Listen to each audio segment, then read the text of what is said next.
Hello friend, learning training channel में आपका स्वागत है। अभी हम बैंक निफ्टी को एनालाइज करेंगे। सबसे पहले 30 मिनट के टाइम फ्रेम में, उसके बाद 5 मिनट में देखेंगे कल कहाँ पे हमारा सपोर्ट बनेगा, कहाँ पे रेसिस्टेंट बनेगा, किस तरीके से हम ट्रेडिंग प्लान कर सकते हैं। कल मॉर्निंग में जो मेरा स्ट्रैटेजी रहता है, फर्स्ट मॉर्निंग 9:15 का जो स्ट्रैटेजी, उसको हम डिस्कस करेंगे कि कल किस तरीके से हम ट्रेड ले सकते हैं। जो भी मेरे चैनल में जाके अभी तक FIDI डाटा नहीं देखा, जाके देख सकते हैं। उसको अपलोड कर दिया हूँ कि उसकी तरह किस तरीके से डाटा बनाया उन्होंने।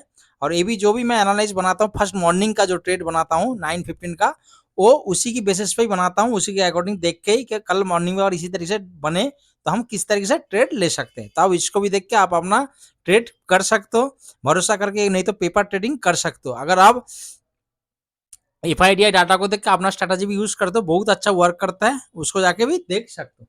चलते शुरू करते हैं बैंक निफ्टी। सबसे पहले हम लेवल को देख लेते हैं।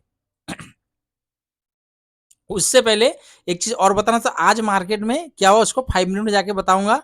लेकिन अभी थोड़ा सा लेवल को पहले देख लेते हैं। सबसे पहले जो हमारा ऊपर से नीचे से एक जो ऊपर से एक ट्रेंडिंग लाइन आ रहा है, देख रहे हो, ये हमारा क्या है, ये 30 मिनट के टाइम पे ये ट्रेंड लाइन, ठीक है। इस तरह ये लेवल कौन सी है हमारा, ये ट्रेंड लाइन तो है, ये हमारा क्या है, रेसिस्टेंट है। लेकिन क्या, जब तक 44,677, देखो जो लेवल बताता हूँ उसको ध्यान रखना। आज भी कल भी वीडियो में बताया था 44,180 से लेके 44,200 चला, ठीक एग्जैक्ट वहीं से मार्केट रिवर्स देखने को मिला है, ठीक है। तो इसीलिए बोल रहा हूँ, अगर आप अपने से भी करते हो कोई बात नहीं, एक बार मिला लेना। ये तकरीबन 10-5 पॉइंट ऊपर हो सकता है, लेकिन ज्यादा अंतर नहीं होगा कि 50-100 का अंतर होगा। इसी का आसपास लगभग आपको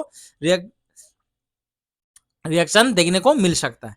तो सबसे पहले हमारा ऊपर की तरफ जो ये ट्रेड लाइन है, हमारा रेजिस्टेंस कौन सी मानोगे, इसके ऊपर 44,677। अगर इसके ऊपर अगर प्राइस सस्टेन करे या गैप गैप आप ओपन होकर 15 से 30 मिनट प्राइस सस्टेन करे और फिर एक ऊपर साइड एक कोई मूवमेंट दे, तो हम यहीं से कॉल साइड जाएंगे, नहीं तो इसके बीच में हम नहीं जाएंगे, ठीक है। उसका नीचे लेवल के जो हमारे कल इंटरडे लेवल पे एक सपोर्ट काम करेगा, कौन सी, 44,400, 500 कम नहीं है, 44,400। अगर इसको भी ब्रेक डाउन करे तो हो सकता है कि आज का जो प्रीवियस डे लो इसको टच करने की कोशिश करे। कौन सी लेवल, 44,180 से लेके 44,240। अगर इसके नीचे भी प्राइस सस्टेन करे 30 मिनट, तब जाके हम क्या सेल एंड राइज स्ट्रेटेजी में काम करेंगे।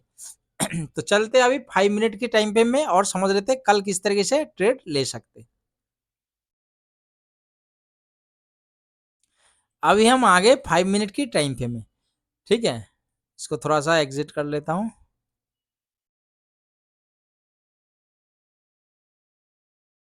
देखो सबसे पहले कल का एक बार बता देता हूँ, कल क्या हुआ था, जो FIDI डाटा ने क्या बनाया था और उसके अकॉर्डिंग किस तरीके से यहाँ पे ट्रेड हुआ था, उसको थोड़ा सा समझ लो।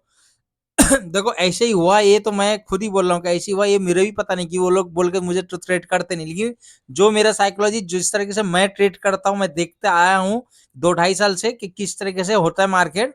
तो क्या हुआ, मार्केट इन्होंने क्या कल कॉल को भी सेल किया था और पुट को भी बाई किया था, मतलब दोनों तरफ से बियरिश पोजिशन लेके गया था। तो कल की जो क्या हुआ, इन्होंने 200 पॉइंट का गैप डाउन दिया।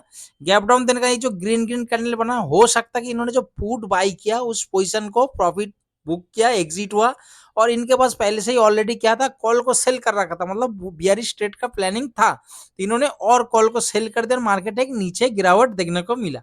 और ये जो ट्रेंड लाइन आप देख सकते हो, ये हमारा क्या था, हमारा सपोर्ट जोन था। और यहाँ से मार्केट फिर एक मूवमेंट देखने को मिला ऊपर साइड, ठीक है। अगर कभी भी ऐसे अगर आपको वन साइड मूवमेंट देखने को मिलता है कि इन्होंने कॉल भी बाई, पुट को बाई किया और कॉल को सेल किया, या तो साइड भी होने के बाद मार्केट नीचे आता है, या तो अगर नीचे गैप डाउन भी ओपन होने के बाद आपको देखना है कि मार्केट क्या कर रहा है, मार्केट क्या पोजीशन बना। अगर मार्केट यहाँ पे हो रहा है तो आपको अंदाजा लगना चाहिए कि पुट जो बाई किया शायद वो लोग इसी को एग्जिट कर रहा है, लेकिन जो अभी तक कॉल से अगर दोनों पोजीशन एग्जिट होता ना, तो मार्केट फिर यहाँ पे ग्रीन कैंडल बना के इसी का आसपास लगभग आ जाना था, ठीक है। लेकिन ऐसे नहीं हुआ, क्योंकि आप खुद सोचो इनकी जगह पे अगर आपने 2 पोजीशन लेके गया तो आप किस तरीके से ट्रेड करोगे। आप पहले तो बाई पोजीशन को निकालोगे और सेलिंग पोजीशन तो ऑलरेडी प्रॉफिट में चल रहा है, क्योंकि टाइम डिके होते होते अगर ये लॉस में होता ना, तो इससे भी कम से कम 100 पॉइंट ऊपर अगर ट्रेड करा तब जाकर वो लॉस में जाएगा।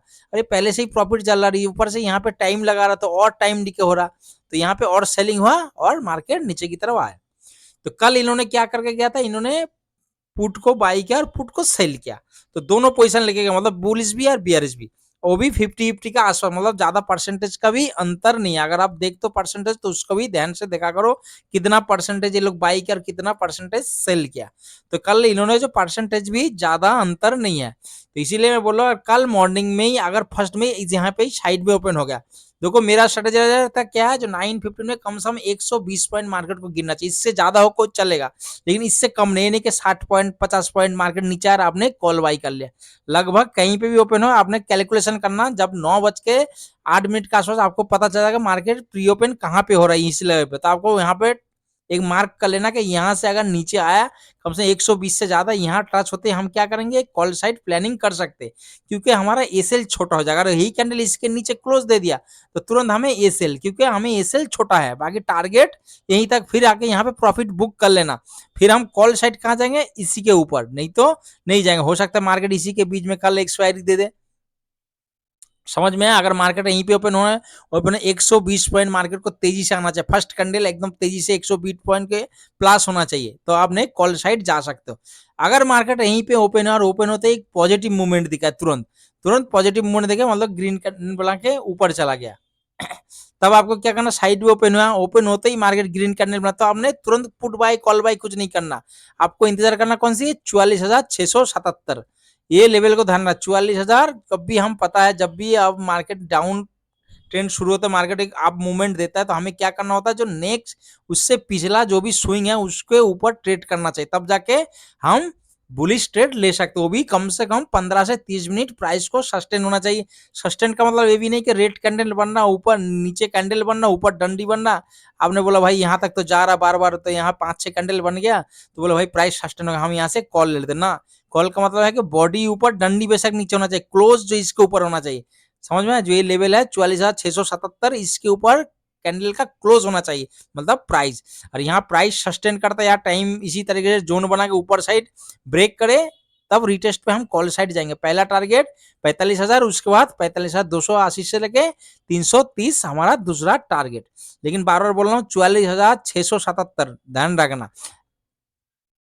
अभी लेते गैप अप, अगर गैप अप मानो यहाँ 45,000 के आसपास हो गया, तो हमें पता कि ये हमारे लिए क्या था, हमारे लिए रेजिस्टेंट का काम कर रहा था, तो ये हमारे लिए क्या हो जाएगा, फिर हमारे लिए सपोर्ट बन जाएगा। तो अगर यहाँ से भी सेम, अगर मानो यहीं पे आप 44,677, यहाँ से 120 पॉइंट ऊपर कर लो, 120 के ऊपर होना चाहिए। अगर मार्केट यहीं से ओपन होते ही मार्केट तुरंत नीचे आए, तो हम क्या करेंगे, इसी के आसपास से फिर हम एक कॉल का प्लानिंग करेंगे, टारगेट हमारा यही हो जाएगा 45,000 के आसपास, पहला टारगेट होगा। सेकंड टारगेट यहाँ पे 45,280 से लेकर 330, ठीक है। और यही ट्रेड लाइन के अंदर अगर अंदर आके क्लोज दे दिया, तो तुरंत हमारा एसएल, देखो हमारा एसएल छोटा लेने के लिए आप कोशिश करना, कभी टारगेट को मत फोकस करो कि टारगेट कितना होगा, कितना प्रॉफिट मिला, कितना, वो पॉइंट को छोड़ दो। आप सिर्फ ध्यान रखना कि मैं एसएल कितना, आपको इतना कॉन्फर्म होना चाहिए कि हाँ भाई इसके नीचे आया तो उसके बाद तुरंत मैं एसएल ले लूँ, उसके बाद प्लानिंग करना, होप क्रिएट करना कि अभी ये करना होगा। कई बंदे ऐसे होता है, ट्रेड चल रहा, लॉस में चल रहा, वो और प्लानिंग करता रहता है, एवरेज करते रहते हैं कि अभी यहाँ से ये होगा, अभी इतना और क्वांटिटी ले लेता तो मैं, अरे कुछ मत करो, पहले अपना एसएल ले लो, लॉस को कर लो, उसके बाद आप प्लानिंग करो। पूरा दिन पड़ा है, पूरा टाइम पड़ा है, ठीक है, ट्रेड करने के लिए, प्लानिंग करने के लिए। समझ में आया किस तरह। अगर मानो गैप डाउन, अगर गैप डाउन 44,400 के आसपास ओपन होता है, और मैंने इसी के आसपास मतलब 44,400 के थोड़ा सा ऊपर, तो हमें क्या करना था, यहाँ से भी अगर 44,400 को फ्लो में ब्रेक करा, माने इसके ऊपर अगर 50-60 पॉइंट ऊपर हुआ, तो यहाँ से कम हमारा क्या टारगेट हो जाएगा, फिर यहाँ ए, अगर इसको फ्लो में ब्रेक करे इसके पास आते ही, तो हम इसी लेवल से फिर कॉल साइड जा सकते हैं। देखो 10-20 पॉइंट ऊपर नीचे हो सकता है, ऐसे नहीं कि यहाँ पे पिछले आज यहाँ पे आया तो कल भी यहीं पे आया, हो सकता है कि थोड़ा सा ऊपर आए, आपको पता लग जाएगा कि 5 मिनट का कैंडल है, अगर मानो 4 मिनट या 1 मिनट में ही आ गए फर्स्ट में, तुरंत आपने यहाँ से कॉल बाई कर सकते हो, और इसी का नीचे हमारा क्या हो जाएगा, एसएल हो जाएगा, और वही कैंडल इसके नीचे आके क्लोज दे दिया, ये नहीं कि नीचे आया क्लोज नहीं दिया और आपने एसएल ले लिया, एसएल मत लेना तुरंत, ठीक है, उस चीज का ध्यान रखना। लेकिन क्या मार्केट को बार बार बोलना 120 पॉइंट के, कई बार क्या होता है कि तुरंत आप यहीं पे कॉल ले लोगे ना, तो मार्केट नीचे आएगा तो आप देखोगे 60-70 पॉइंट 100 पॉइंट आपका जब लॉस में दिखाएगा ना, तो आप तुरंत ऐसे ले लोगे, और जैसे लॉस लोगे तो फिर मार्केट ऊपर चला जाएगा। अगर मार्केट इतना 120 पॉइंट अगर गिर जाएगा ना फर्स्ट कैंडल, तो ज्यादातर पे 90% मैं आपको बता देता हूँ, अगर 120 से पॉइंट से ज्यादा पॉइंट अगर मार्केट गिर के आता है, तो प्रीमियम इतना नीचे, अगर नीचे भी जाएगा तो इतना तेजी से प्रीमियम नहीं गिरेगा, आपका लॉस उसी हिसाब से रहेगा, इसीलिए बोल रहा हूँ। तो हमने क्या करना, अगर यहीं पे आता है तो हम यहीं से कॉल प्लानिंग करेंगे उस टाइम फिर हमें ये इसको रेसिस्टेंट नहीं मानना। हमारा टारगेट ये ट्रेंड लाइन तक पहला टारगेट हो जाएगा, सेकंड टारगेट 45,000। समझ में? अगर यहाँ से अगर आप इसी तरीके से कॉल सेलिंग करते हो तो यहाँ पे अपने देखना स्ट्रेट लाइन तक हमारा टारगेट हो जाएगा। अगर ज्यादा गैप अप ज्यादा गैप डाउन अगर माना इसी के ऊपर 45,000 45 के ऊपर, तो आपको पता है कम से कम इसी लेवल के ऊपर जब भी राउंड फिगर ऊपर से एक बहुत मजबूत रेजिस्टेंस, तो इसी के ऊपर तो आपने क्या करना है प्राइस एक्शन का इंतजार करना, क्योंकि हमें पता है जब 400 500 पॉइंट 300 350 के ऊपर से लेके जब भी गैप अप या गैप डाउन हो जाता है हमें क्या प्राइस एक्शन का इंतजार करना होता है और मार्केट को टाइम देना होता है कि मार्केट अब डिसाइड करना तो मार्केट क्या किस तरफ जाएगा, ऊपर क्या नीचे, हम उसके साथ चलेंगे। इसका ध्यान रखना 350 के ऊपर अगर इसके ऊपर बैंक निफ्टी कहीं पे गैप अप या गैप डाउन होता है तो आपने कुछ नहीं करना, आपने चुपचाप ऑब्जर्व करना कि मार्केट क्या कर रहा है। ये नहीं कि मार्केट नीचे आएगा बुला रहे मेरा तो ट्रेड छूट गया और कभी ट्रेड ही नहीं कर पाया, ऐसे नहीं। आपने देख लिया कि हाँ मार्केट ऐसा, लेकिन ऐसे होता नहीं। मार्केट देना काफी देर टाइम बिताने के बाद अगर ऊपर साइड या नीचे ब्रेक करेगा तो हम उसी साइड अपना प्लानिंग फिर बनाएंगे डाटा को देख के। ठीक है, अगर डायरेक्ट यहीं पे ओपन हुआ तो यहाँ पे देखना मार्केट क्या रिएक्शन कर रहा है। अगर